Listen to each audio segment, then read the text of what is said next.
Mına 28-iyun 2020 yıl Sartaş ayılı. Mına tuğanlar. Kış. Kadimkide kış. Hazır. Eğirip jağandan kalgan kardın kalınlığı 15 santimetr boldu. Kar dağı dede jağıp atat.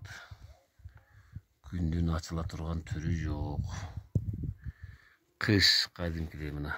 Toğlar, jayıtlar jabık. Hiç nerse görünmeydi. Tuman. Hurmatlı kollegalar, Jaylodogу turgunlarыңардан, малдарыңардан кабар койгула. Бул айыл ичиндеги жайлоолордо 30 сантиметр кар бар деп айтсак болот.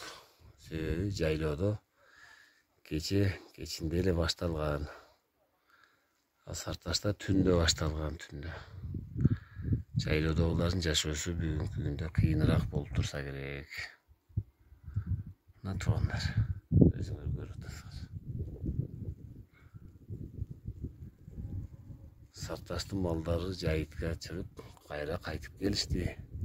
Жайытка бара албай, от таба алышпайт. Үйлөрүнүн жанында турат, сарайлардын жанында сагалап.